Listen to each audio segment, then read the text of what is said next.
Hey everyone, welcome back to Corporate Decoder. Today we're diving into a report from AdvanSix, a company that makes nylon and other chemical products. It's not exactly the world's most thrilling industry, but stick around because their latest filing has some interesting details about executive pay, stock options, which is a way for company employees to own stock, and a change to protect company leaders from lawsuits.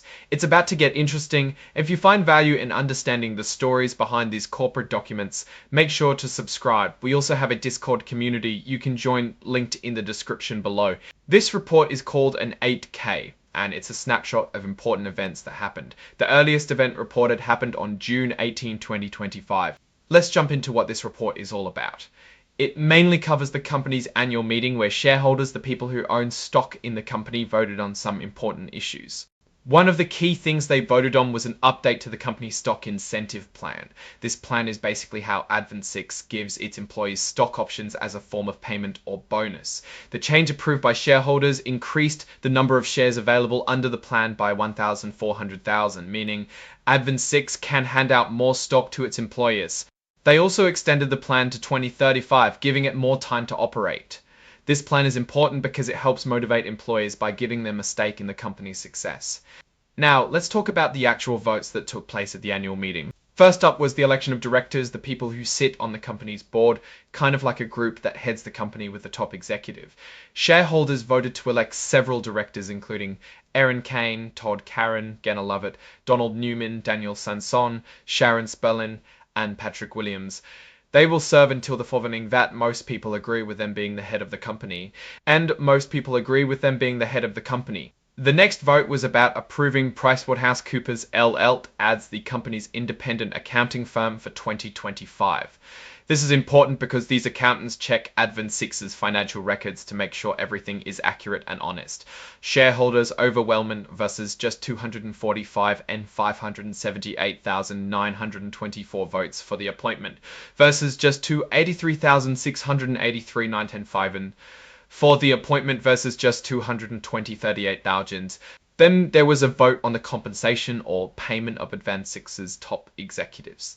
This is a non-binding vote, which means the company doesn't have to follow the shareholders' decision, but it's a way for shareholders to voice their opinion on how much the executives are being paid. Most shareholders approved the executive compensation with 22,751 through the 9220 votes for and 320 votes for and 39-2.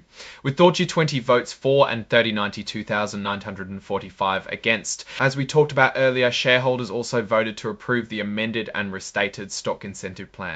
This plan lets AdvanSix give its employees stock options as part of their compensation. The vote was in favor of the plan with 22,355 against 1,2025 and 3,116 votes for and 4,965 against. Finally, and perhaps most interestingly, shareholders voted on an amendment to the company's certificate of incorporation. Basically, this is a change to the company's legal rules that would limit the personal liability of certain company officers. This means that these officers would be less likely to get sued personally for decisions they make while working for AdvanSix. This kind of protection is becoming more common and is thought to encourage people to take on these important leadership roles. This was also approved with 21,343,761 votes for and 1,018.16 sounds and 9 fixed 30 fixed 8 these important leadership roles. This was also approved with 21,343,761 votes for and 1,860,761 votes for and 1,006. This kind of protection is becoming more common and is thought to encourage people to take on these important leadership roles. This was also approved with 21,343. The shareholders seem generally happy with the current leadership and direction. Electing all the director nominees and approving the executive compensation packages shows confidence in the company's leaders. The increased stock options plan could help attract and keep talented staff, since these type of plans usually have a catch that makes people stay at the company to be able to fully get the stock.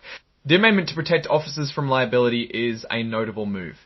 It could make it easier for AdvanSix to recruit and retain top talent in its leadership team, as folks are more willing to take on high-pressure roles if they know they're shielded from personal lawsuits. However, it also removes the leader's personal exposure if he takes huge risks. Overall, AdvanSix appears to be in a stable position with a supportive shareholder base.